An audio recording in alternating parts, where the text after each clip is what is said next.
Great. Well, that's how we do it here. Okay. That's how we do it. Okay. Can I take a sip of tea? No, you can't. Am I allowed to drink it all during this thing? Whole time.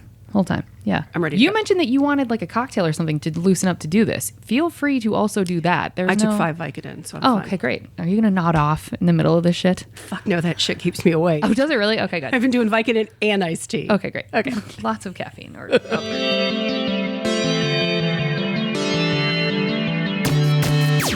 Oh, hi. You're listening to Service from Hell, a podcast featuring people that are currently in customer service positions or the lucky few that got out and all of the good, bad, and infinitely irritating things that go along with that work. I'm actor and writer Kate Gaffney, and I'm uniquely qualified to discuss this as I currently work, or I used to work, at a very busy and very popular comedy club in Los Angeles. And at least one of you listening right now has probably grabbed me and told me you were ready to order when I was running around like a crazy person. So let's eat.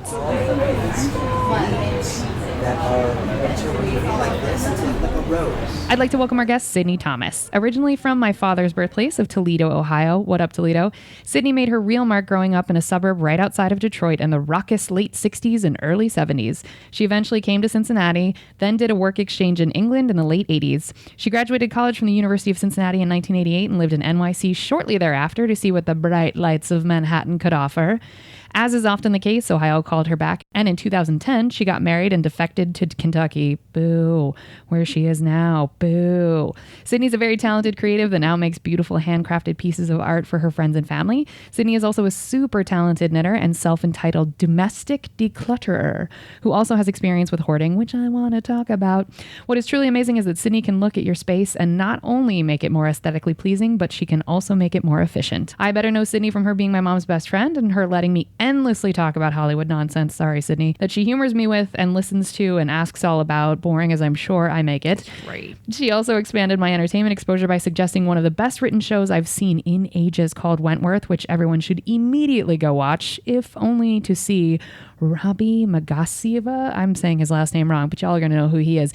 You're going to get to see his arms and face and body. That show was worth it for that. So, Sidney, tell us, what did I leave out? What got you into organizing and crafting? What's the best TV show you could recommend besides Wentworth? Because you set the bar so high. Tell the folks. God, I'm a gorgeous redhead with freckles, she just is. like you. Facts. Yes. So what got me involved in domestic decluttering? After I got married, my husband was diagnosed with cancer, which this is not a pity show. Boo, Sidney, boo. No, but the good thing is that while I was taking care of him, it was like, kind of life was up in the air. So after he passed on, I was like, I finally had control for the first time in a couple of years. And I went through every place in my house and cleaned every single thing. I refolded every sheet I had. I organized every drawer. Even my bad drawer is organized. Oh, yeah. So I thought, God, okay, how do I turn my anal retentiveness into moolah? And that's when I started telling my friends that I could come and clean their house and be a domestic declutterer and get paid for it. Hell yeah. Yeah. Okay, so you were born in Toledo and then you went to Michigan. So what was it like growing up outside of Detroit in the late 60s, early 70s? What was that like? Well, it was great, but actually I was a baby and my parents were driving through the riots. I mean, this was the 68 riots. I mean, the big time riots. Oh my God, tell me about it. I mean, obviously you were a baby, but... Right. Was it the Watts riot or was that California? Well, Watts is in California. I'll look it up. Okay, all right. So then was it? I don't have internet. Go ahead. But they were the race riots. And we were driving home from my grandparents' house and all of a sudden crazy things were happening and it was on the radio. I mean, you didn't have cell phones obviously back then, but we made it home alive. So you literally drove through... We literally drove I-75 through the race riots of 1968. Were people, so for non-Ohio, Kentucky people, I-75 is our massive freeway. So I don't know what the equivalent would be the rest of the country, but like maybe Route 66 or whatever the hell. Right. But were there actual people on the freeway? I don't think there were actual people on the freeway, but there were like SWAT teams and lights were out. Wow. It's crazy how that's so apropos. But again, I was almost 3. Sure. So I was too busy smoking in the car seat to really pay attention. As you would. That's so nuts how that's so parallel to what we're walking through right now as a country. Like what an absolutely.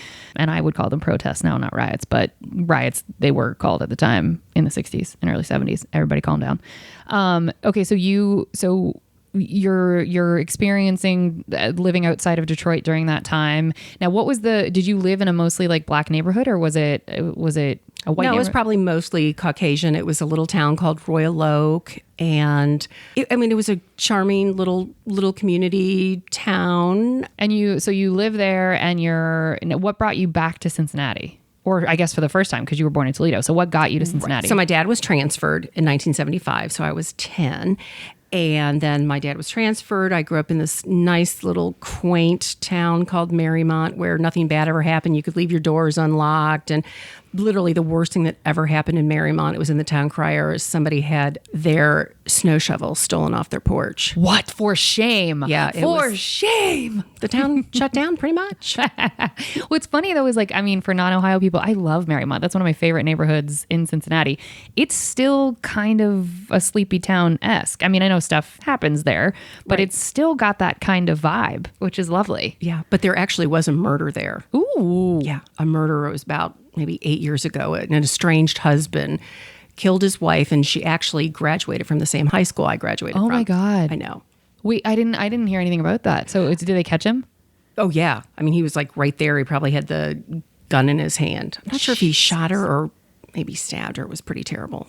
Damn. Okay. So that is terrible. I guess things bad do happen then. Yeah, I guess. Yeah. All right. Yeah. I'm amending my statement. Okay. So then you go to UC for undergrad. Right. And then what took you overseas to England? What was that about? Oh my gosh. That was the greatest experience of my life. So I was working at a runaway shelter. And working at the runaway shelter, I had this opportunity back then in Washington. I guess there was this group or this organization that wanted people to do exchange programs. So instead, where a lot of people do an exchange program when they're in high school or college to go to school there, what I did was a work exchange. So I left my job at the runaway shelter and went and lived with a family. And their son came and lived with my mom and worked at my job, and then I worked at his job. So I worked at, it was called the Phoenix, and it was in Epsom Downs, Surrey. And it was great. I worked with teenage kids and younger kids, and I thought the day that I left for England, I thought, I know the best experience is going to be, I'm going to meet all of these beautiful British men, and they're going to take me across the country. It's going to be great. But honestly, my very favorite memory there was listening to the Beatles with teenage kids sitting in this smoke-filled, it was like a boys' girl club kind of thing. Okay. Do you know, is it still around today? I don't know. It might be. But the idea was that it was like a sort of, not necessarily for runaways. It was just sort of a place for kids to hang out. Exactly. It was definitely not a runaway shelter. It was different. So they had different aged kids, and basically they went, because the town, some of the kids could be troubled. And in this particular town, not a lot of kids went to college, and they were drinking at 16, and so it was just a place for them to go and get out of what was going on their house. There were pool tables. I taught the girls how to make pom-poms and do cheers, and yeah, it was really fun. Well, to our listeners in the UK, I don't have the internet on my computer right now, so you can message us. I'm not going to look it up. You can let us know if the Phoenix, you said it was called, in Surrey? Yes, and it was on Merland Rise. Okay, well, someone email us from the UK if you're listening. Let us know if that's a real thing still. So how long were you in England? So I was in England for 3 months. Okay, and when it was over, were you like, oh, I want to move here, or were you I was devastated. Oh, were you? I was devastated. It was the first month was great. It was a vacation. The second month I was so homesick I wanted to come home. The third month I didn't want to leave. Oh, that's tough. And so why did you come back? Because that was the amount of time for the exchange program. Okay, and was that I had to come back. Did you get college credit or anything for that? No, but I did have my salary was paid while I was there. Oh, nice. Yeah, so it was good. Okay. Mm-hmm. All right. And for listeners who are tuning in right now, as you are, because that's a stupid sentence that I've just said, because this isn't live. So I'm really good at what I'm doing. And I'm out of practice, folks. It is pouring down rain here in Kentucky. And so that might pick up on the mic, but it's beautiful out. And I'm not going to stop recording for some rain. You guys, you have dealt with Zoom and FaceTime and all the nonsense this whole time in quarantine. You can enjoy a little bit of rain. Okay. So you come back and you graduate. What was your major in college? Communication arts. Okay. So basically, I'm qualified to do absolutely nothing. Oh, well, it's so weird. We interview so many people who have useless degrees, minus one doctor.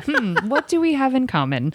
Okay, so you get communication arts degree, and then why did you move to New York then? Was it like, did you have artistic pursuits in your I was sights? in love. Oh, okay. Yeah. But you didn't, there was nothing creative you wanted to pursue in New York? Well, I knew I wanted to work in a motion picture company. And we will get into that a little bit later, but did you end up doing that when you were in New York? Work at a motion picture company? Yeah. I certainly did. Oh, that's so neat. Okay, so you live in New York for how long?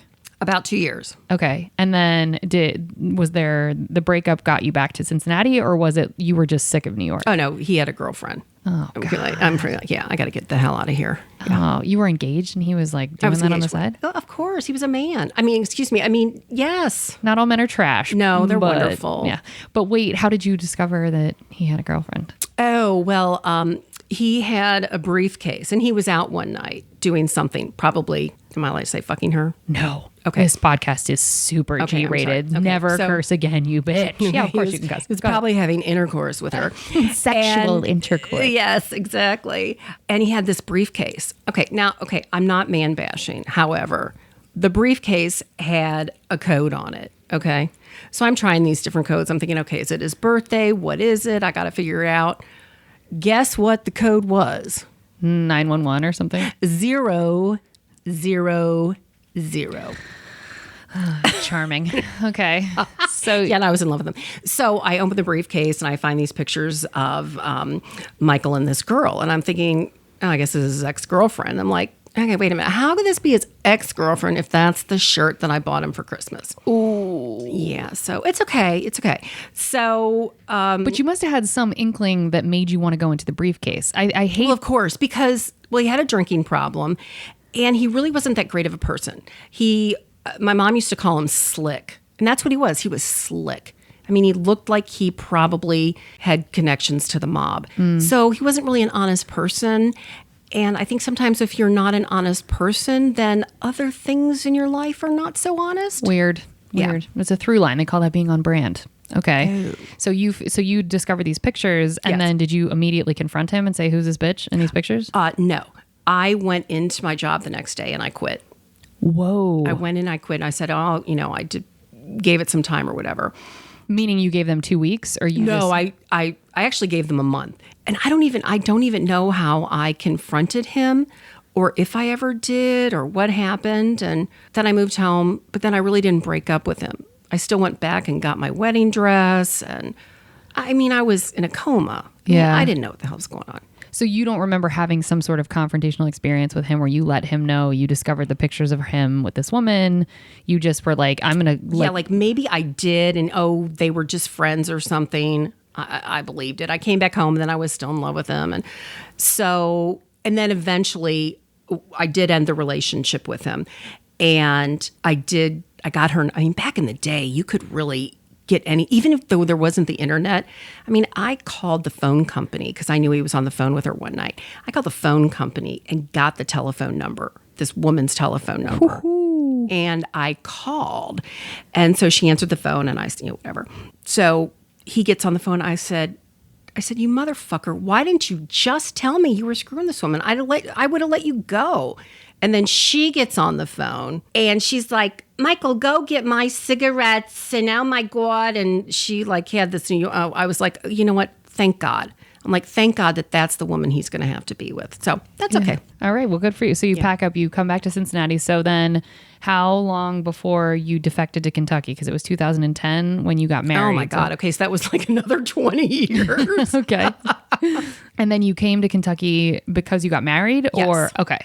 And that's where then you're here now. Yes. So what sort of, so you mentioned that your husband that has since passed had cancer, and that was what sort of triggered you into knowing that you were going to be, or just thinking that you might be good at this sort of organizing and helping people in that arena. When did you think I can charge money for this with other people and not just be doing this for my friends or myself? Because I knew I was offering a service, and what better way to take one of your problems like my anal retentiveness and put it into money.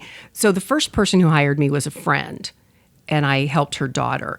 And I looked at all of the stuff that we got rid of, and it was so great. And I remember your mom had told me about a book one time called Does This Clutter Make My Ass Look Big? And there actually is a correlation between eating disorders and people who have hoarding issues. Wait, really? Oh, totally. Oh, please elaborate. Well, I mean, kind of think about it. And even if you're out, just think about it. It's like holding on to things. I mean, there is a deep psychological issue with people who are hoarders. It's like they're holding on. Just like if you're holding on to weight, or you're holding on to the past, or you're holding on to this shit that doesn't need to be held on. You just need to let it go. Is that something like, in your experience helping a house that someone owned that was a hoarder, did they also, when you say, because I think people think eating disorders, they always think anorexia, but disordered eating is a spectrum, right? Oh, so absolutely. Overeating, binge eating, being overweight. I mean, even losing and gaining large amounts of weight is an eating disorder. Sure. Yeah. The fluctuation is a part of it. So in the people that you've worked with that had hoarded houses, were they overweight? She had a little bit of an eating problem. She had more of an anxiety issue, and she refused to take here I was trying to be her psychologist and say, God, take some medication or something, please. You need help. But I think what's interesting, I mean, I watch hoarders and it fascinates me because besides the psychological component, these professional organizers who come in and do the work that you do, they really, I mean, there is a psychological component. I know on the show, they've got a psychologist or a psychiatrist physically on set and there and as front facing the camera. But a version of what the professional organizers do is talking the person down off of the ledge of this sort of intrusive. So were you finding, I mean, I'm just so curious about all of this. Were you finding that you were having to do that with her a lot? Was talking her off the ledge Oh, absolutely. And I made the mistake of coming over to her house and talking to her a little bit first. So I would be there for 4 hours, but 2 of them, in addition, was talking to her and talking her off the ledge, and I wasn't getting paid for it. And I think I was only charging $20, which was insane. Oh, yeah. And then I went to my therapist afterwards, and I was like, oh my God, this is ridiculous. I said, I'm charging so-and-so $20 an hour, and I have to come to you and pay you $150 an hour. To decompress. From that experience. And my therapist so gently said to me, Sidney, you are not coming to therapy because of your decluttering person. Okay, thanks a lot. Yeah, you're like, oh, shatter my world. Okay, fine. Yeah, exactly. So when you was this, because I think television and our sort of what we view as hoarding, it's always this combative experience because they're living in floor to ceiling, newspapers from 50 years ago, or floor to ceiling like animal feces because they haven't taken care of it and that created rodents. Was this situation that? No, she was not that bad. She did have 3 rooms in the upstairs where she could not move at all. I mean, you could not move anywhere. And even when I was decluttering for her, she had, when you get a blouse and you have an attached button or something, she had these things. She would not let me throw anything away like that. Okay. So things that clearly had no use. Exactly. Or just putting things away. But I mean, not the animal thing, not the feces things. Yeah. And the house was actually, there was cleanliness to the house. It was just so much stuff. And there was something missing in her that she had to keep buying these things to make her feel better. She had tons of clothes that she didn't wear. Probably never even had the tags off of them. But the problem was working with her was I was literally getting sick because all of that has energy. It emits energy. And what it was doing to me was it was physically making me sick. And I had to stop working for her. How interesting. Were you potentially like ingesting mold or things that actually it wasn't just a physiological component, it was an actual physical component, or was it all mind-body connection? I think it was mind-body connection. And again, her house it's not like it was one of the nasty places or she didn't wash dishes. It was that I truly believe, I mean, this table, the pillow, the microphone, everything has energy. Sure. And if you have all of these things that are giving off this energy, it's so unhealthy. And then I'd go back the next day and guess what would be all over the table? The same shit that I had just taken off. No. Oh, right. I would have lost my GD mind. Oh, no way. Absolutely no way. Okay, so we're going to get, obviously in the next section, we'll get more specific about other jobs and stuff, but I just wanted to, hoarding just fascinates me in all of that world. So yeah, try going to clean her house. I won't be so fascinated Yeah, anymore. I can't imagine. I mean, good for you though for taking care of yourself and saying I can no longer work in this environment. Did she take it okay that you were like, I can't do this anymore? She said something like, does it have something to do with me? Bless her. She knew. Oh, bless her heart. That's No, it's tough. never you, it's me. Yeah. Well, Actually, in this case, it is you. It's not me. It's something to do with me.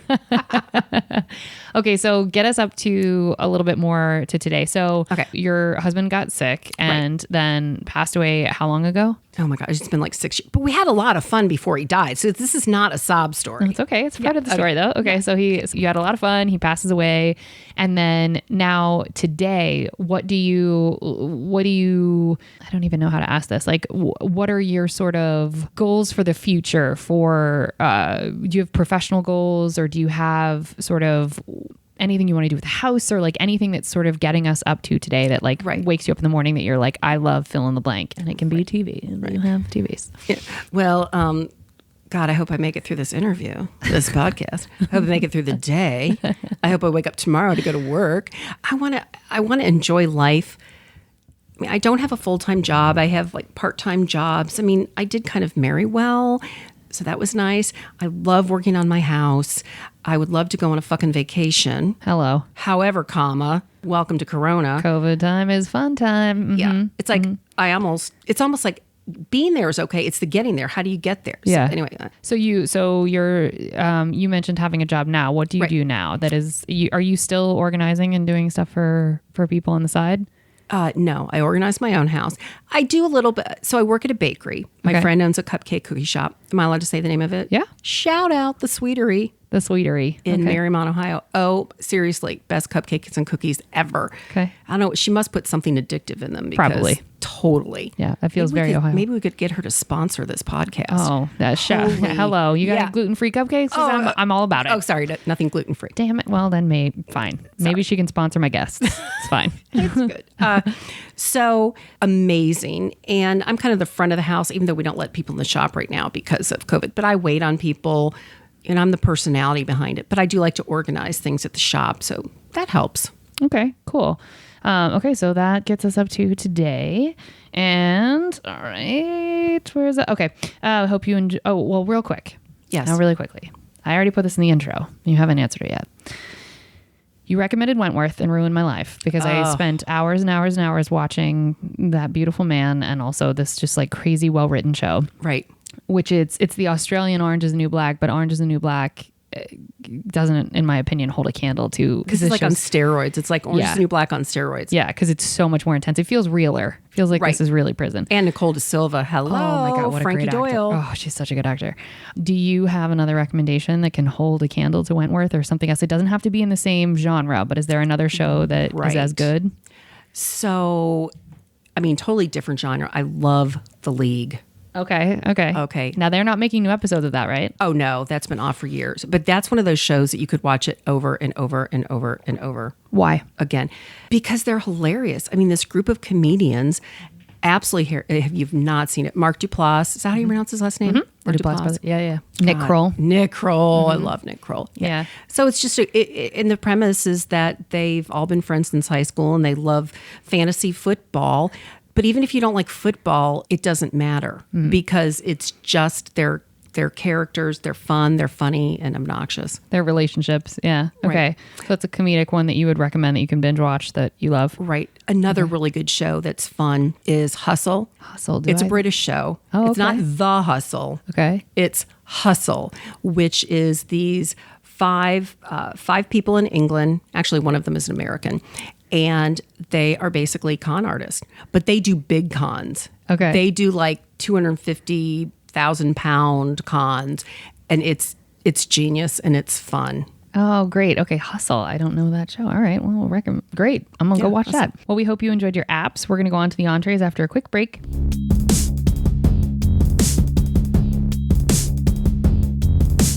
We are back, and now it is time to move on to the entrees. Okay, so as is true with all of my guests, I'm sorry. Good. Well, I probably shouldn't interrupt the hostess. Should okay, we just had a little bit of nachos and like a plate of salad. We didn't even get into the steak yet. Well, neither of us eat red meat, but that's fine.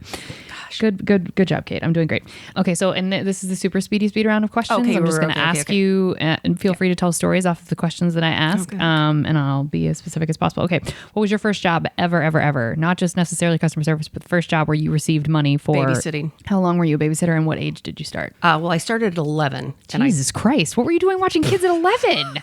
Exactly. And this bitch woman that I worked for, she was this newly divorcee, and she was out till probably 3 o'clock in the morning. Leaving an 11-year-old with her kids until then? Oh, that's insane. Yeah, that's exactly. That's she should have been reported. And when I got home and I counted the money, it was like literally, she paid me about $4. It ended up being like 72 cents an hour. I'll die. 72 cents an hour. Now, granted, this was, 40 years ago. It wasn't the 30s. I know. And the next time she called me to babysit, because I'd worked my ass off and those kids had so much fun with me, she asked me to babysit. And I said, well, okay, I'll babysit, but you obviously made a mistake when you paid me last time. She said, what do you mean?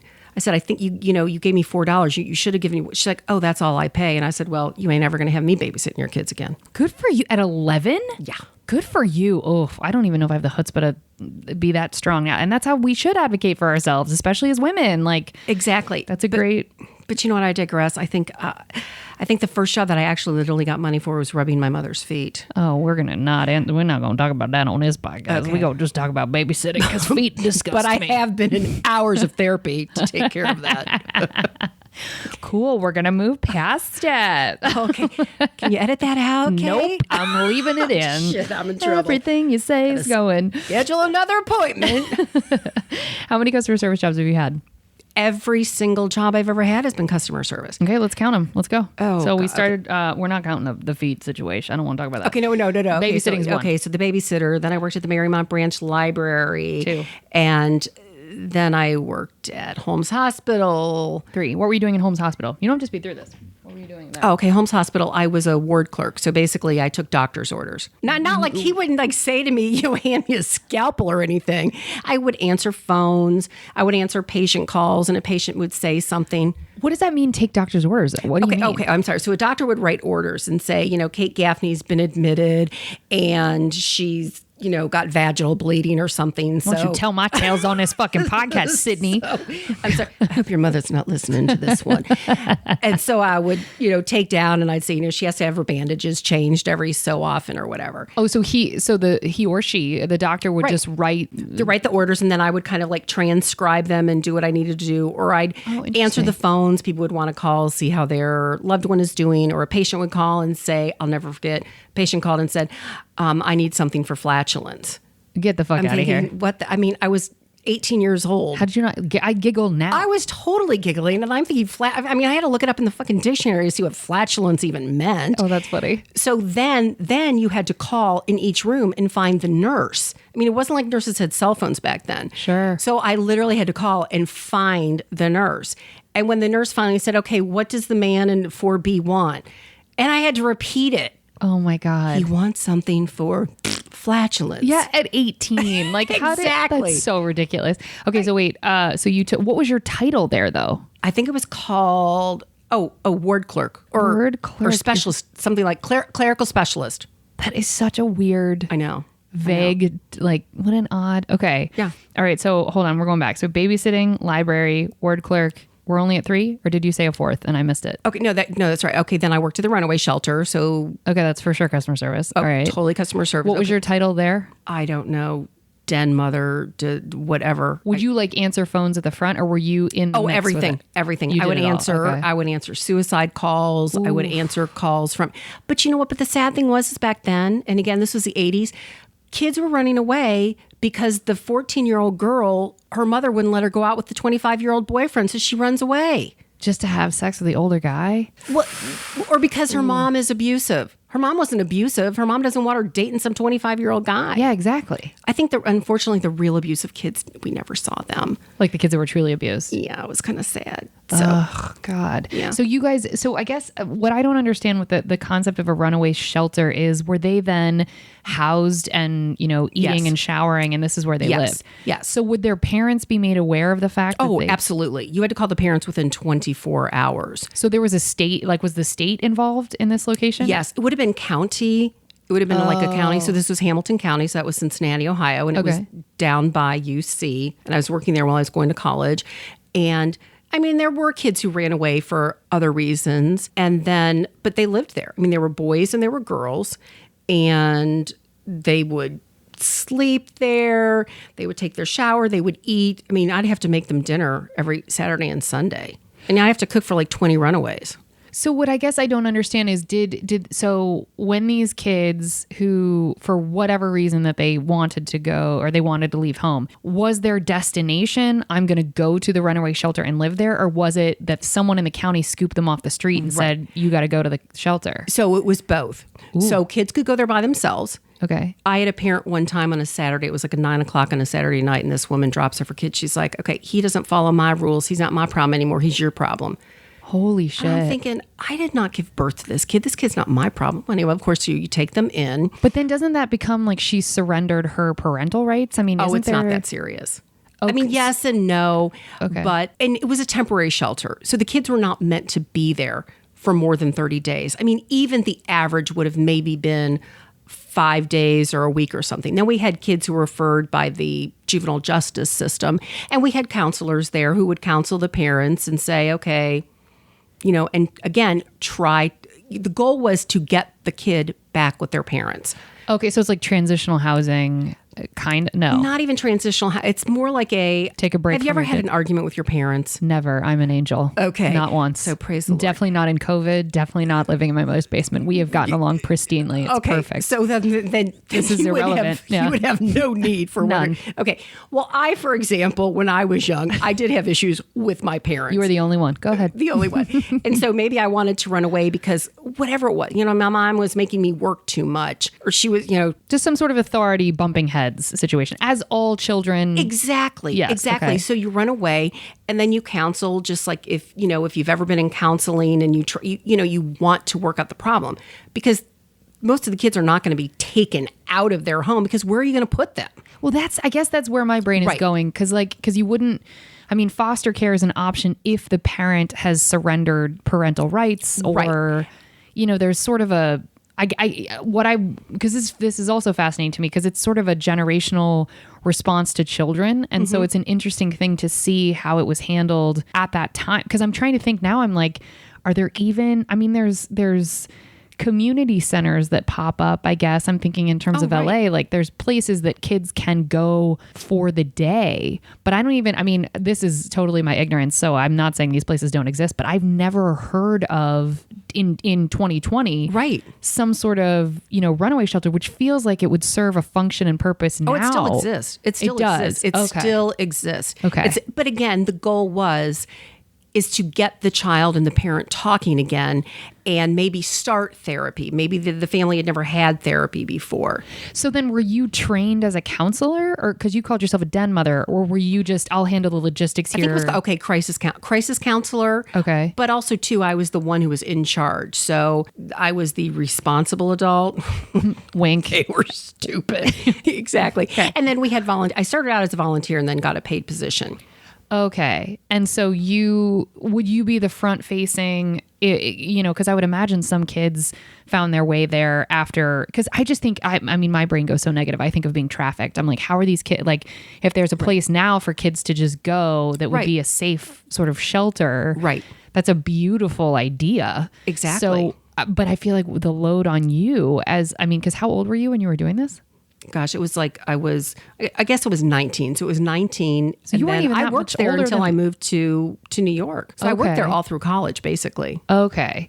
And so you were the den mother. So you would, I guess, so where I'm trying to envision it, maybe this is too nuanced, but I'm sure it had a capacity. So children are admitted, Yes. and then they either walk up on themselves or the parent hands them over for a cool off 5-day, whatever. Did they have a hard out of 30 days? No. Okay, so then what would make the kid leave and go back to wherever? So within 24 hours, you needed to contact the parent that the you child said was that. there. Oh, okay. And then within a day or two, they were assigned a counselor. Okay. And then again, the counselor would find out what's going on, be more in depth, what's going on in the house, find out all about them. Okay. The goal was, again, to reunite them with the parents, unless maybe the parents were really abusive or something happened. Okay. I mean, and I saw kids who were then maybe placed in foster care, were adopted by another family member. Oh, shit. Yeah. Okay. Did that take a lot out of you? I feel like that would just, I don't know that I could do it.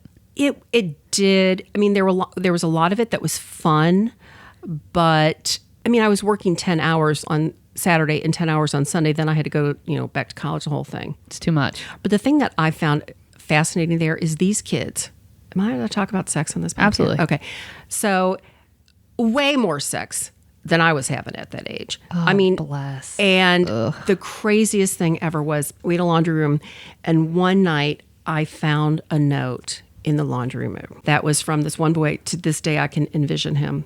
And he meant it for this other girl.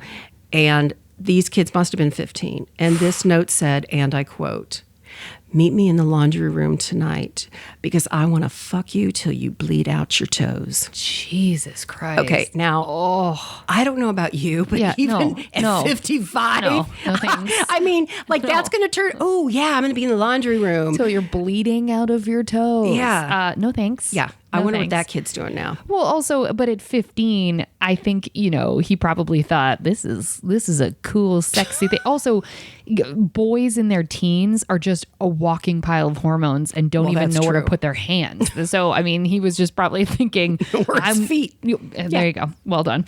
Okay, so that's four That's jobs. Okay, so then also when I was in college, I worked at Frisch's, Okay. the big boy, yay, Yeah. for 2 months but then I had to quit after I waited on this group of guys. And back then you could smoke, so they were like smoking up a storm. And I'm, delivering them their big boys and their Cokes and their onion rings. And I start walking away. And one of the guys said, "Could you come back here for a minute, please?" I said, "Sure." So I walked back and I said, "What did you need?" And he said, "Oh, we just wanted to see you walk away again so we could watch your big ass shake as you go back to the counter." Yeah, Wow. okay. Check, Nice. please. Yeah. Did you quit shortly thereafter? Oh, yeah, absolutely. Oh, because you were just like, I won't be spoken to like that? Right. But actually, I think it was that. I didn't want to be spoken that. I probably didn't even go back to I've had balls Yeah. that I can't believe the stuff that I've done. Yeah. But I had this one guy, and when you'd work the counter at Frisch's, there was always this drunk man who'd come in like almost every night that I would work, and he'd get a cup of coffee. And coffee back then was like $1, and then, tax or whatever. So he'd put his change out that somebody must have put in his cup. So one day he finally came in and he wanted a cup of coffee. And I said, "Nope, not going to get it for you." He said, "Why?" I said, "Because, you've come in here every night that I've ever worked and you have never once tipped me." And he said, "Well, I don't have a lot of money." I said, "Well, if you want a cup of coffee, you're going to have to tip me." Wow. So he's like, "Okay." So he gave me $1. Bless I know, isn't that great? him. So I went and I got his cup of coffee, put it there, put the sugar there. And then I gave him his check and got ready to pay. And I said, "Okay, I need your money." He's like, "I don't have it. I left it as your tip." Oh, So I Jesus. thought it's coffee. Oh my God, that's so funny. That's it. Okay. Not worth it. Not worth it. Yeah. Bye-bye. Okay, so that's 6? Are we at Five. 5? Okay, keep going. Okay, then I graduated. Wait, you didn't count the job in England. That's not been on our list Oh, yet. right. Okay, yeah, sorry. Okay, so then, the Phoenix. The Phoenix, so that's 6. Okay. Yes. And then I moved. Then Orion Pictures. Okay, 7. I was a sales assistant for 2 guys who sold syndication, and a great job. And when I was in my interview with them, they basically said, "God, if you can take care of 20 runaways, you can probably take care of the 2 of us." And they said, one of them said, "So we travel a lot, so you're going to be on your own a lot, and how are you going to feel about that?" And I said, and really genuinely, I said, "Oh, I guess I'll miss you." You said that in the interview, huh? I said that in the interview, and then they hired me. Yay. Yay. Got the job, going my first day, sitting there with Tommy Serio. I still remember his name. He was wonderful. Oh, he was like the guy who syndicated Sex and the City. I mean, he was wow. huge in the syndication business anyway, yada, yada, yada. No, that's So- exciting. Kid, don't yada, yada, yada. he That's was great. wonderful. Okay. So he said, "Well, come on in, sit down, and great to have you on board." And he said, "You know why I hired you?" I said, "Yeah, because I've got this college degree." I mean, I didn't want to be okay, let's face it, I was a secretary. I mean, and I kept going to these job placement agencies, and they're like, okay, you'll be a secretary." I'm like, "Excuse me. Sorry, I don't think you understand. I have this college degree here, and I need a really good, I want to be a producer or be in sales. I don't need to be a secretary." God. Okay, but guess what job I got? Secretary. I was a secretary. So Tommy said, I hired you. I said, yeah, because I got this college degree and I'm so smart and blah, blah, blah, blah, blah. And he said, no. I'm like, what? He said, you can't type. You only type like 43 words a minute. You can't do shorthand. You've never been a secretary before. So I'm just kind of like, okay, great. I'm going to go snort some Coke or something because I'm not going to make it through this job. So he said, I hired you because of the person you are. I hired you because of your personality. Wow. He said, I can teach you how to type. I can teach you how to do shorthand. You can learn all those things, but you can't learn to be a good person, which was one of the most valuable lessons I've ever had because I've always been in management and I've always thought about that when I hire people. Sure. It's a great way of saying it. And that's that's invaluable. It is. So Orion's 7. Okay. And then I moved back to Cincinnati because, of course, he was having an affair, blah, blah.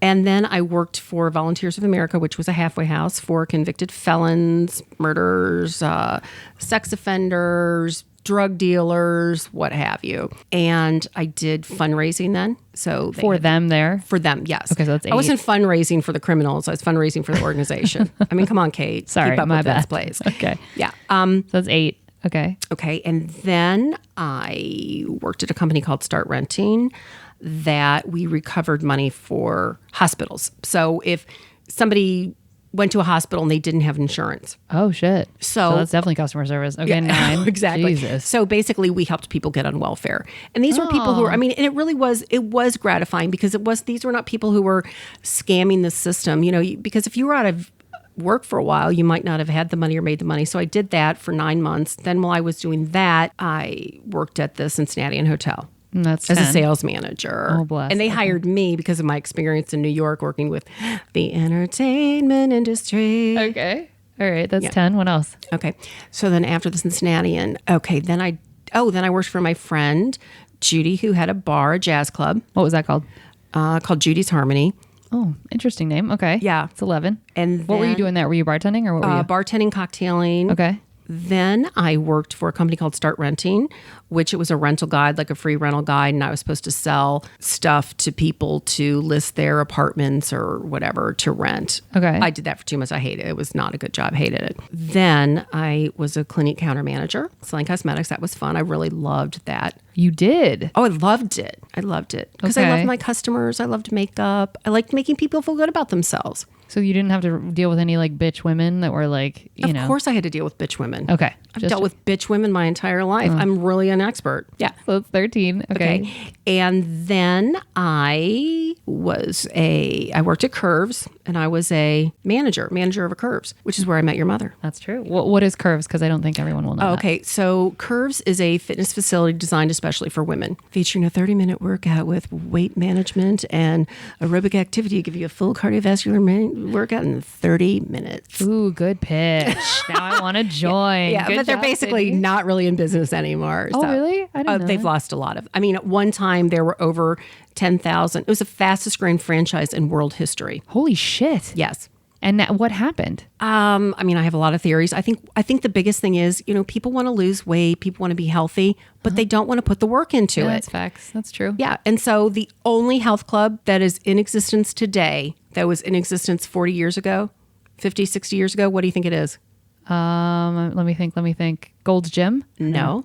That's not even in business anymore, I don't think. Is it? They are. In California, they are. Oh, okay. But okay. I don't know. YMCA. Oh, shit. I didn't even think. Yeah. I used to work for them, too. I didn't even think about that. And the reason is because the Y is always changing. If aerobics is in, they're aerobics. If it's Zumba, Zumba's in. If it's strength training, they're always changing. Because people always want the miracle. And Curves was pretty much strength training, aerobic activity to give you a full cardiovascular 30 minutes. And even though it worked, it was great. Yeah, my mom swears by it. Loves it still. Interesting. I didn't realize it was the fastest growing franchise in the history. Yeah, you could look it up in the record books. And one of the second, I think, was McDonald's. And it took McDonald's something like 30 or 40 years to have 6,000 McDonald's. Curves had 10,000 within maybe 10 years. Holy shit. Yeah. So why do you think just because people are looking for the next solution, but how was it able to grow so quickly? Because it appealed to women who were middle-aged or overweight, and everyone could do it because it was hydraulic. So the harder and faster you push and pull, the more resistance you get. So if you're stronger than I am, I'm on a machine and I'm pushing and pulling as hard as I can, then you're on it. You're not changing it from 10 pounds to 50 pounds. You're going faster and you're getting a better workout. I had a Bengal cheerleader who was one of my members because she worked her ass off and she knew how to do it correctly. But again, anybody could do it. I mean, there were women in there who were 80 years old. There were women in there who were over 300 pounds. Anybody could do it. You adjusted it to be the workout for you. But then there were also women who were in there who were, just sitting on the machines and chatting up a storm. Sure. Well, that's true in any gym. There's always those group of people where you're like, will you shut the fuck up and get off those weights? Because I need them. Yeah. Right. Okay. So it's curves is 14. Okay. What was after curves? Then after curves was, this is a fun job. So my husband, Bill, had a newspaper called Inside Fort Thomas. And when I met him, I was 44. I'd been single for ever. And I had this idea for a column. And I said, I think it should be called Dear Sidney. And the column is based on a woman who's been single for 44 years. And she's bitter about men because she's never been married. No man's wanted her. And I said, so the first column was something. So I wrote all of the letters and answered all of them. You weren't customer interfacing though, right? Like you were just, it was all in print. And then you would get letters back. Okay, so I'm not going to count that one. Okay, sorry. You get off my podcast. Okay. Pack it up. This interview's over. Okay, so we're still at 14. May I see a manager, please? Okay, what was next? What was after the column? Okay, so then I started working at the Sweetery, taking care of people. And then... Your own organizing business, right? The organizing business, yes. Okay, totally 16. Customer service. Mm-hmm. And then I guess the final one would be the DRC, Data Recognition Corp, which you're doing are you that's not because you're doing service. Testing, right? Yeah, right. You're grading tests with that, right? Yeah, but that's no customer service because I'm not dealing with customers. Yeah, so 15. Okay, we're rounding it out at 15. Okay. Which was your favorite job of the customer service jobs, not of all of your jobs, but of customer service? Because obviously, I think the clinic counter manager. Really? Yeah. Why? Because I love helping people. I love making people feel good about themselves, and I was great at it because I'm the kind of person who I have to know what I'm doing. And I just learned everything. They trained us so well. And I built a very strong following of people who would continue to come back and purchase things from me. And I actually made pretty good money. Do you still use Clinique products? Or yes, absolutely. Really? How interesting. Okay.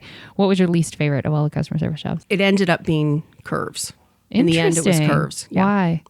Because there were, I remember it was one of the hurricanes and there were people dying. I think it was the one in New Jersey. Okay.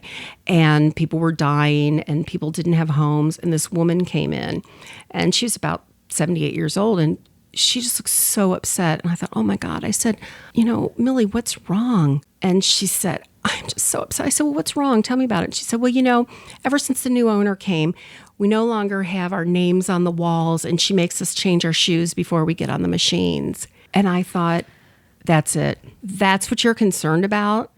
When there's this much other stuff going on. And I just thought, and because I had to listen to their bullshit every day and it took the fun out of it. Because people just come up to the counter and whine about stuff? Yeah, they would just be whining about whatever. And I thought, oh my gosh, just get on the machine and do your workout. And you can't obviously say that because you're managing. Ugh. Exactly. Ugh. Okay. And unfortunately, I think every job, you're either a babysitter or a secretary, or it's both. Because then it just came, yes.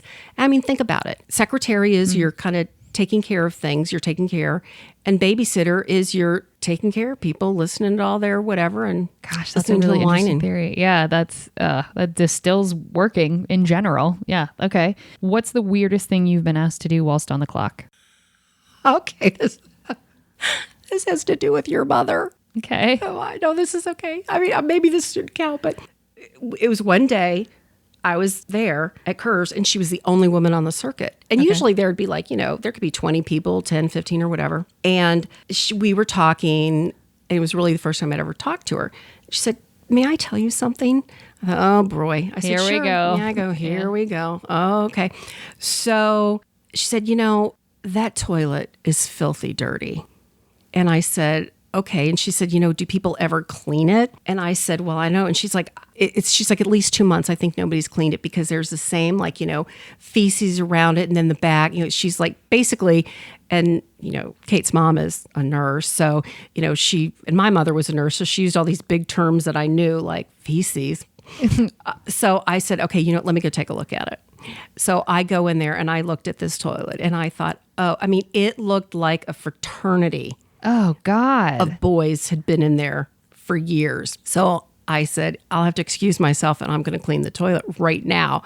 And she go, you don't have to. I said, no, I'm going to do it because it really is disgusting. So she didn't really ask me to do it, but I felt obligated to do it. Sure. What was that not the toilet that you used when you were working there? Yes, but I guess I wasn't down there inspecting it. I mean, Okay. she had her white glove or something. Gross. Okay.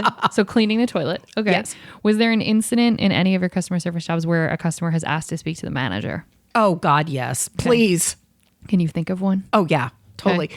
It was Clinique. Okay. And it was gift with purchase time. And gift boy. with purchase time is basically you spend so much money, you get a free gift. Isn't it great? And we had 2 a year and they were each 2.5 weeks. Okay. So 2 gifts, 2.5 weeks, 5 weeks. 5 weeks out of the year. So that's 47 weeks of, 5 weeks. Oh, 5 weeks. Okay. Versus 47. Sure. We did 60% of our business in those 5 weeks. Damn. Okay. And this was not even Christmas. So it was crazy busy. Like you literally could not even go to the bathroom. And this woman came up to the counter and she wanted her jet black natural glossy mascara. Well, I said, we're out of it. She said, well, when are you going to get it back in? I said, hopefully it will be in next Tuesday. Okay, so when are you going to get it back? She kept asking me over and over for some reason. I finally looked at her. I said, it will be, I was like yelling at her. I said, next Tuesday is January 27th. It should be coming in at 10 a.m. in the morning. Oh, wow. I mean, I was so rude to her. And because she kept pushing it. What a weird thing to put. Because she wasn't even listening to me. Yeah. She was crazy. So she goes and I hear that the manager's being paged, the store manager. Oh, shit. And so there we go. She's talking to him and he never said a word to me because I knew he knew how much pressure I was under. Oh, bless and he him. knew that she was out of line. And he probably, I'm sure he was very nice to her, but he knew there was nothing. What was he going to say? Well, that's lovely that he had your back in that way, though. Exactly. Because he could have been like, a customer complained about you, I have to write you up. Right. Because that may have been protocol. Oh, exactly. Good for him. Yeah, he was wonderful. But see, that's a good manager, right? It's like knowing how to titrate. Like, okay, this person always has complaints. This person never does. There must be a reason. Exactly. That's a really good point. Yes. Yeah. Okay. What's the last straw that got you out of because you're still in customer service now? So was there an incident? I mean, you told us about the Frisch's job and you've told us a couple ends of a couple jobs, but was there, I don't know, anything you can think of for a last straw that got you out of a job that was like the Frisch's incident was pretty good, but anything else that you can think of where you were like, and fuck this place, I'm burning it down? Yes. So that's when I worked at the Cincinnatian and I was a sales manager. There were 2 other sales managers. No, there was 1 other sales manager at the time. And long story short, the person who managed the hotel was, whatever, crazy, whatever you want to say.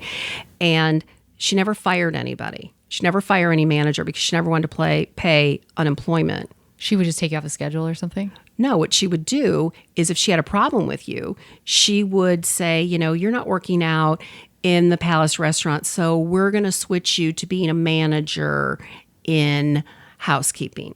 Okay, what person is going to go from working in a 4-star restaurant to cleaning toilets? So there were some people who had filed like EEOC complaints. I don't know what that is. Oh, equal opportunity employment. Oh, okay. Because they quit because of how she treated them. So they fired good these for things. them. Exactly. And some of them named me in their little lawsuit or whatever. Named you? Why? Because I don't know, because that I supported them or something. Oh, or I in a good knew thing. what they were going through. Oh, got it. Okay. So then the EEOC had to come and interview me. Jesus. And I go down to be interviewed and who is sitting there but the general manager of the hotel. You can't be honest then if she's going to be seated right there. Yeah. So the EEOC person said, okay, Sidney, tell me what you told me in your letter. I said, I can't. I said, Denise is sitting right there. I said, if I tell you anything, she's going to fire me just like she's done these other women. Good for you. And not firing, because again, she never fired Passive anybody. aggressively pushed them out. Exactly. I said, so what do you, I said, I'm not going to say a word. Good for and you. And Denise looked at me and she had the biggest smile on her face. And the EEOC woman said, Denise, you're going to have to leave the room. Wow. And Denise is like, she looked at me and she gave me, I said, I'm done. I know what's about to happen. I'm going to be done. And the woman said, while Denise was in there, if she ever tries to fire you, you just file a complaint. I said, yeah, right. So Denise left, and I told them everything I knew about the shenanigans that she played. So within a few weeks, there was a memo on my desk that said, Sidney, please contact me as soon as you can because your sales are... This dumb bitch. Yeah. And I thought, oh, this is so typical. So I thought, okay, great. And I left work that day, and I thought, this is ridiculous. And I thought, I don't need this. So I decided I'm just going to quit. Because the other thing that she would do to you is if you came to work and she wanted to do something to you, she'd escort you. She'd have security come and escort you out, and it'd be some big production. Get out the fuck exactly. out of here. So I went to work the next day. I took everything that I wanted from my office. And then that Friday, I went to work. I actually had outside sales calls that I needed to make, and I was manager on duty that weekend, which meant that I was going to stay that night till 8 p.m., come in the next day, work the whole day on Saturday, work the whole day on Sunday, and then come and work my whole week on Monday. So I basically worked 12 days in a row. So I'm like, this is the time to do it. Yep, you're about to fuck her hard. I sure was. And we didn't use no condom. So I get back from my sales calls, and I said, Denise, I need to talk to you. And so I had a smile, and I said, I have a letter for you that I think you're going to be really happy to receive. And she said, oh, it is. And I said, it's my resignation. She said, oh, okay. And I said, now, did you want to call Bob, the security guy, and have him escort me out? Because I've already taken everything from my office that I need. And she said, wait a minute, aren't you giving me 2 weeks? And I'm like, no, I can't work for you anymore. I'm leaving now. Again, do you want him to escort me out? And she kind of looked at me and she said, your MOD this weekend. And I said, I'm going to be leaving. And I walked out of there. I didn't say a word to any of my friends who worked there. It was the biggest weight lifted off my shoulders because I thought, I'm not going to take your bullshit. Or abuse. And that's exactly what it was. It was an abusive relationship. 100%. Yes. And I'm surprised that they let her, that the company let her remain in a position where she decided where people worked. If you're getting outside labor companies involved and complaining about her, like not you, but that people are saying, hey, this thing is happening, and they're doing investigations and seeing that it's happening. Right. Well, I think the reason why is because it changed ownership, and a very wealthy person from Cincinnati, though probably the wealthiest person at the time, bought the hotel. That's another story. And I think she threatened to sue if she were ever fired because she was a female. Heavy sigh. And she did eventually get fired by somebody else, and she was working at a Starbucks and got fired. Shut up. She went from managing a hotel to working at Starbucks. Yeah. Not that, no shade to people managing Starbucks, but I don't even think, no, she wasn't even managing the Starbucks. She was just a barista. Karma's a bitch. Yeah. Have you ever told a customer to fuck off besides the one at the Clinique counter that you didn't really say fuck off? You were just like, you gave them a time and a date. I told a boss to fuck off. Does that count? Tell me about it. Okay. So at the Clinique counter, went into work one day, and it was before Christmas, and cosmetics is not like other retail business. People aren't going to be there at 4:00 in the morning, the day after, buying a damn lipstick for $20. So I had done the schedule, and we were going to be open till like 11 o'clock that night, and everything was separated. People were spread out through the day to cover people's shifts. And I get in, the one gal is leaving, and she was supposed to be there till 7 o'clock. And she said, oh yeah, the store manager, he wanted me to come in earlier because we were going to do most of the business during the day. And I'm like, oh my God, this guy does not know the first thing about cosmetics. So I paged my manager, and she gets on the phone, and I said, what the fuck are you doing? Do you even know the first thing about fucking cosmetics? Sorry. Jesus. Next thing I hear is click.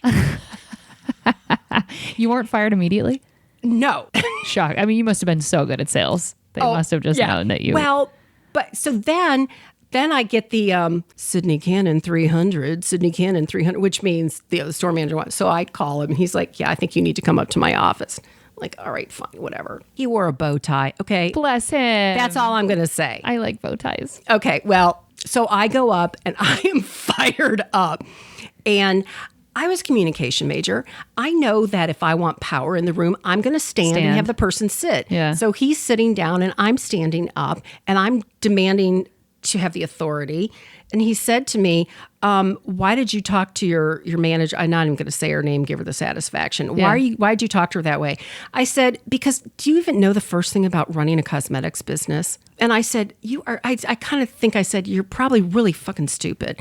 And he's like, wait a minute, you can't talk to me that way. He said, I think you're going to need to go home. And I said, okay, you know what? You really don't know about the cosmetics business, because if you're going to send me home on, the Saturday before Christmas, it was actually November, but you're insane, because then we're not going to make any money. And I said, you don't respect my business, because you have all these people here when it's not going to be that busy. And now I'm not going to be able to take a break. I'm not going to be able to leave the counter where we could be selling. And it was just so ignorant. So, wow. Yeah. So you told him, okay, good for you. Yeah. Told him what for. Okay. But I will tell you how that job ended. Oh yeah, do it. Okay. So I knew I was going to get the job at Curves. Okay. So I was going to leave like retail, which you know how retail is, and go to work a job that was like 7 a.m. to 2 p.m. Monday through Friday. I mean, hell, the best job ever. And I took a 2-week vacation because I knew I was going to quit. I wanted my 2 weeks. So I called up to give my notice, and the human resource director said, yeah, so basically you've taken a week's pay, and then you're going to get your other week, and then you're going to give like 3 days. So you're only giving a week and 3-day notice. And I said, yeah. So she said, like, I don't think you're going to be able to get that week's extra pay. And I said, yeah, I am, because it's what I've earned. So she said, well, I'm going to have to check. And so she called me back and she said, yes, you are right. Of course. You are entitled to that. But since you're not giving us 2 weeks notice, we're going to invite you not to return to your job. Invite you not to return. And I said, you know what? That is so great. And this is a problem, is you're so not consistent. And she said, now also too, I've got to let you know, you're not going to be rehirable within the Saks Fifth Avenue company. And I said, oh, really? That's so great, because I'm never going to work retail again. So good for you. Welcome to Shutty Town. Yeah, that's a low key fuck you. Yeah, right. That's great. Go to hell. How many bodily fluids have been on your person whilst you've worked or been on the clock? My God. Since I've worked or since I've been on the podcast? Did you say since I've been on the podcast? On the clock. On the oh, clock. on the clock. Like, on the working. clock. Oh, my God.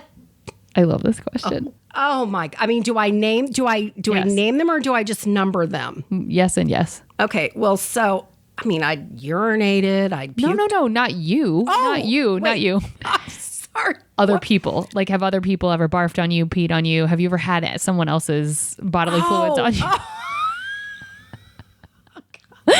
No. I mean, I'm intrusive, but I'm not trying to shame you. No. Oh, my God. Let me. Have you had anyone else's stuff on you ever? Like at a job? Right. Oh, get real like one that I got paid for. Yeah. Okay. Not sex work, but like, Okay, right, exactly. My gosh. I mean, that would have to, I'm trying to think. Well, Yeah, that's a no. I mean, that's okay. Usually this is more for bartenders. I guess it's more right, common. exactly. Yeah. But I did work with juveniles, and I did work at the halfway house. I don't know. Like nobody directly like vomited on you or peed on you. No, I don't think Okay. anybody directly vomited. I mean, somebody Okay. pooped in the fine dressing room at Parisian one time, but Shut I didn't up. have to clean it up. Yeah. Wait, Parisian? Oh, Parisian. It was Parisian. Parisian. Did we talk about that? No, that was the Saks. I worked at a Parisian, but Saks owned it. Okay, that wasn't Clinique Counter though. Yeah. That was the Clinique Counter. yeah. Okay, someone pooped in the dressing. I've heard so many stories of that. Why do you put? This is what I think. Okay, and it was like the fine dressing room. Yeah. So I guess somebody's trying on a prom dress and it looks so damn good. They get excited and shit themselves? Shit themselves. Christ. Yeah. Was it like in a corner, like they had squatted and pooped? Yes, they literally squat. So then maybe they gross. just do it to be gross. I mean, it's partially, there's got to be some sort of mental illness attached to that. Because I've heard a lot of people working yes. in retail that have said, oh no, pooping in the dressing room is a thing. There is something psychological. There has to or be. Or urinating or something. Yeah. I mean, I guess if you can't hold it, but then wouldn't you advise someone or wouldn't you try to do it on a towel or I don't know, on what you're trying on and just buy what you're trying on just to be like, well, I shit in this. Yeah. But you're obviously normal and, Yeah. not mentally unstable like these people were. Fair. I did come in very close contact with feces when I was at the Cincinnati. And it was another time that I was supposed to be manager on duty. And I walked in. I knew it was going to be a bad day when at 8:30 in the morning, there were droplets of poop going through the lobby. damn it, so I'm my gonna throw up. I'm so gonna throw up. so my first, I'm thinking, okay, does somebody have a dog here? So I go and I get Bob, the security guy. God love Bob. Bob was Barney Fife. I mean, like if Bob could have carried a gun, he would have been so happy. So he comes out and he sees this poop and he sees like this old man walking who's got on like these khakis. And he's kind of like shaking his pants like this and sees the poop dropping out of the pants. I'm gonna throw up.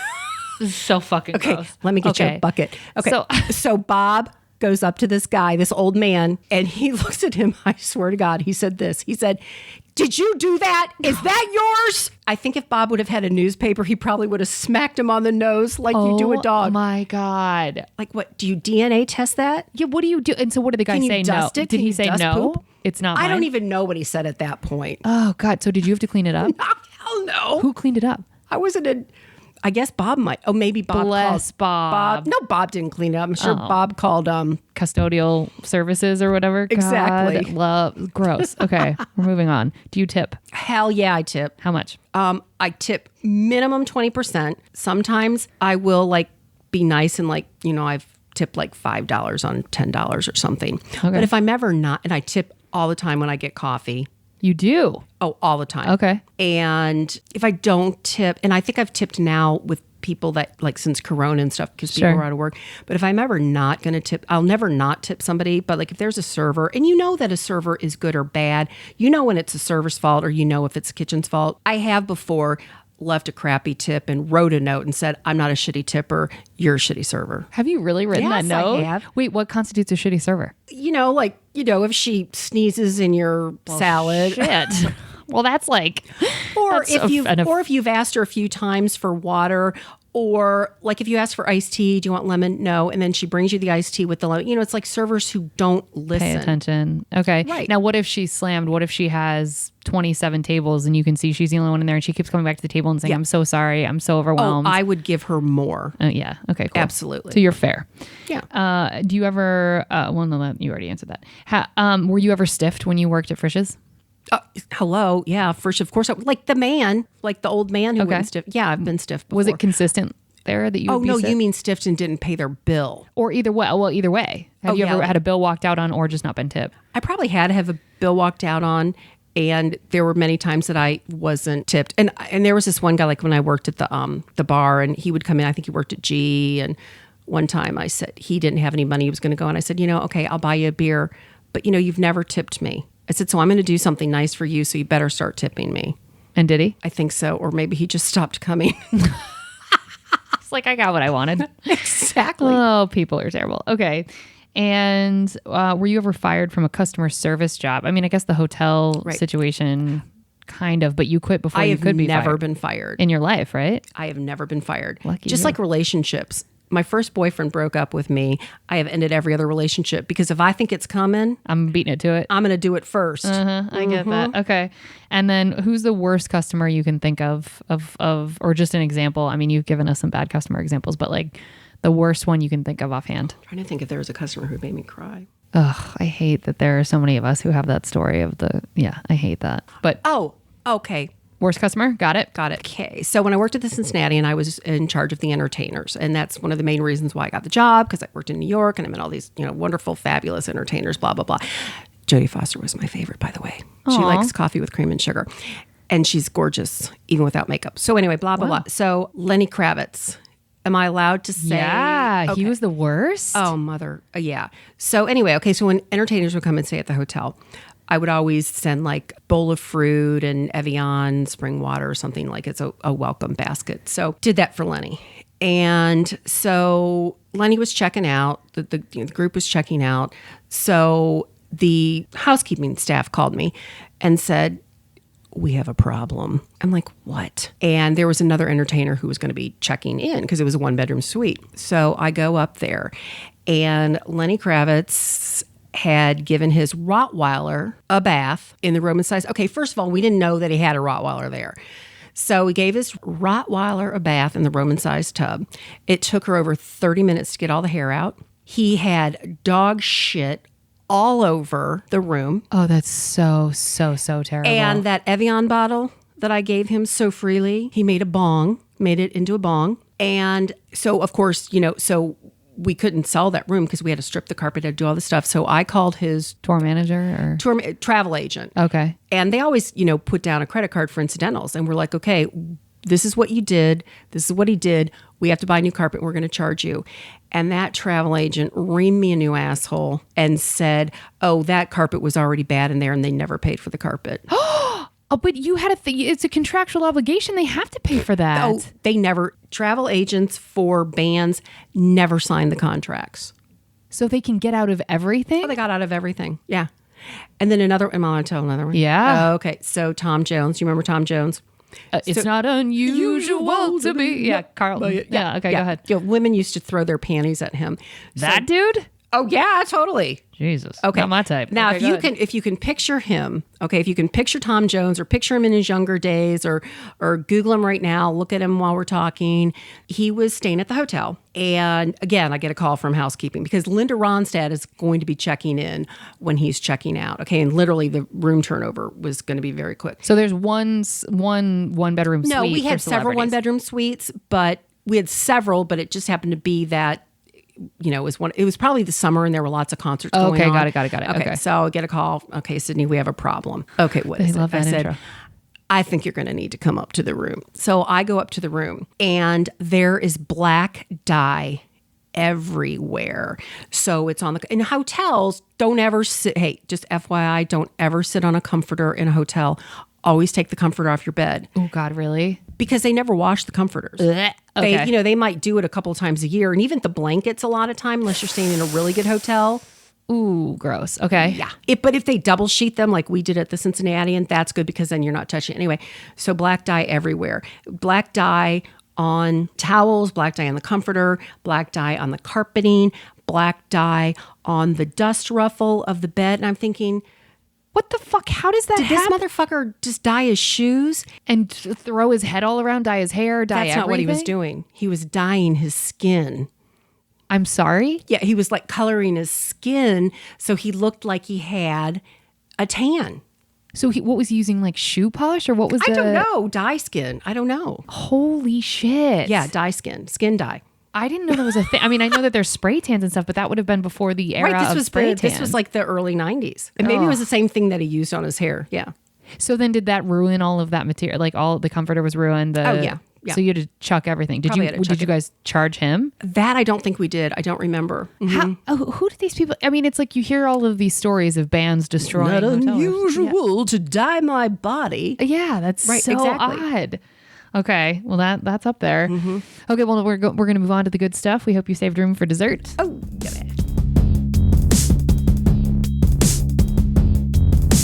What was the nicest thing a customer has done for you whilst you were working? That's easy. Frank Sinatra. Aw, okay. So back, same job, the Cincinnatian. Yeah. And my mom loved Frank Sinatra. And actually, on a sidebar here, Frank Sinatra was my very first concert ever. Aww. 12 years old.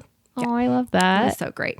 So he was staying at the hotel because he was doing a show for one of the major businesses in Cincinnati. And stayed at the hotel, and then upon checkout, there was a $100 bill and a thank you note. The thank you note wasn't from him, but a $100 bill. And back then, I mean, $100 back then is probably worth like $15,000 now. No, I think I looked it up. It's like $320 or something. That's a lot of money. Yeah, okay. But it was great. And then whenever the entertainers would stay there, you'd always get a resume of what they needed. Okay, so in his room, he needed to have Jack Daniels. I think it's okay to talk about this now since he's dead and he can't come back to haunt me. No, he can't. He had to have a dedicated phone line in his room because no cell phone. So he didn't want any of his calls to go through the front desk. If that's not mob ties, I don't know what is. Like, that's a tell. But go ahead. Completely. And, cherry lifesavers. Oh, interesting. I haven't had those in forever. Okay. Yeah. So he was wonderful. And then when he was going to do his gig, he was doing 4 gigs, 45 minutes each. So whatever 4 times 45 is. Mm-hmm. He was leaving to do the 2:00 show. He was already trashed. Wow. He ran into the glass doors twice. And then I went to the show that day and he was on stage doing his thing and drinking his Jack and forgetting the lyrics and of New York, New York. I mean, that's sad. That's really sad. This is the positive section though. So we're going to keep, but he was nice. He gave you $100. No, he was wonderful. And Pavarotti was fun too because Pavarotti wanted knives and things. And and chickens, and in a refrigerator, he did his own cooking. Oh, that's cool. I had heard part of why he has explained that the size that he is because he doesn't eat for the whole day to prep his throat or something, or his voice. And then he eats everything right before he goes to bed and like makes it a whole, I don't know if that's true. And that's part of why his weight is the way it is. Cause he'll eat like 6,000 calories, or, not that many, but like 2,000 calories and then go immediately to sleep. And I was thinking, oh, that's interesting because he's a nighttime performer, but it's something about not wanting anything to interrupt his vocal cords or something. I don't know if that's true. I've heard that about he's him. dead. Yeah. May he rest. Yeah. Oh, and Carly Simon hugged me. That was fun. Oh, she did? Yeah, she was wonderful. Oh, okay. And what's the best tip you've ever gotten? Was it that $100 from Sinatra, or did you ever get more than that? That was the best. But I think when I worked at my friend's jazz club, this guy ordered 3 Heinekens and kept giving me a 20 and wouldn't let me give him any change. Hell yeah. See, that's consistently awesome. Yeah, that was really sweet. Who's the best customer you've ever interacted with? I would say that my best favorite was, I had people at Clinique who would continually come back over and over again. So I loved that. But Ringo Starr. Oh, get out of here. Yeah. I know I'm dropping these names like, it's fun. Please. It's fun. But yeah, he was so great. He came up to the counter and I just happened to be there and he said hi and bye. And he said it with his British accent and he put his key down and the girl at front desk took his key to keep it. And I immediately went up to the room and started taking shit out of his room. Get out of here. Really? Yeah, totally. You're like, I just anything he had touched. Oh, I took like a used tea bag. I'm thinking he was from, So yeah, it was cute. That's really cute. Okay. And what's the best lesson you've learned from working in customer service? Okay. So the best lesson I've ever learned was, again, I learned it at the Cincinnatian because it was a 4-star hotel. And even though the general manager was, the way she was, she also taught us to never say no. Never say no to a customer. And I think of that all the time because, and it's not, you may not be able to do something. So even at somewhere somebody wants something that you can't necessarily give them, you don't say no. It's like at the Sweetery, for example, and somebody wants to order so many cookies or they want different shapes or they want some designer cookie that we can't possibly do because it would take forever. I'd say, this is what we can do. Oh, that's a great answer. Right. And so give an alternative. And then because you do want people to be happy and you want to take care of people. And that's one of my goals in life, whether I'm waiting on you or helping you or you're my friend, is I do want people to like me. God, isn't that pathetic? No, I need to go to therapy. Listen, I'm in entertainment. This is I'm making a career off of that. Okay. And what's one piece of advice you would give to customers who interact with customer service workers? Put yourself in our position. I love that. And I think of, relate it back to you. And also too, it's like, know what your customer wants. That's the most important thing about a sale is know what your customer wants. And for the opposite is nobody is any better than anybody else. And have some compassion for people and treat people the way you want to be treated. That's great. Well, Sidney, I normally ask for socials for my guests, but I absolutely I'm honestly jealous of the fact that you don't have any social media handles or accounts, like not even Facebook, which is super impressive. So since people can't get in touch with you directly, you're just like Bill Murray in that way, which you should feel special about that. Then if anybody has any follow-up questions, should they just direct them my way and then I hand them over to you, or how do you want to handle that? Yeah, I would say that. And when you said social, I thought I was going to have to give you my freaking social security number. Oh, you're going to get trapped in one of those scams so easily, Sidney. Never give that out. Not even to me. I'm not trustworthy. Yeah, I'm sure there are a lot of people who are going to want to contact me. Stop it. Everyone says this, and then there's questions about guests. I'm sure. Or, I am a widow of 6 years. I'm 55. I'm not getting any younger. So if there are any single men out there or women at this point, holla. I am an equal opportunity employer. Okay, holla. Well, I'm sure people may want to know more about Frank Sinatra. It's so cool that you've actually interacted with him. Like, oh, yeah. No, it is cool. Yeah, okay. Because he's someone that, anyway, that's cool. Well, folks, we're going to drop your checks now. Thank you so much for listening. If you want to help us out here at Service from Hell, leave us a 5-star review on iTunes and tell your friends to listen. It will help us reach more people that need to be schooled in the art of being kind and will be catharsis for those of us still working in the industry. If you want to get in touch with us here at Service from Hell, send us your receipts at servicefromhellpodcast@gmail.com. We'd love to hear from you. Remember, if you can't afford to tip, you can't afford to go out. So don't be garbage and be good to people. It's easier that way. Sidney, thank you so much for being on. This was so lovely. I'm glad I got to know you in this way. How fun. Hey, you are the best. Can we say send her money? She is amazing. I'm paying her to say this. Yes. No, seriously, do a Patreon or something. I need this to. is so much fun. Thanks, Sidney. I appreciate it. Thanks for listening. And yeah, thanks for being willing to be on. This is great. This is my first in-person interview in 3 months. Well, no, this all started 3 months ago. I don't know how long it's been. We were doing the quarantine series. Anyway, thank you so much for being here. Thank you. And Scotty Potty made an appearance too. That's right. Her little kitty's sleeping on her lap. Little covered in fur baby. All right, y'all. Good night. Thank you for listening.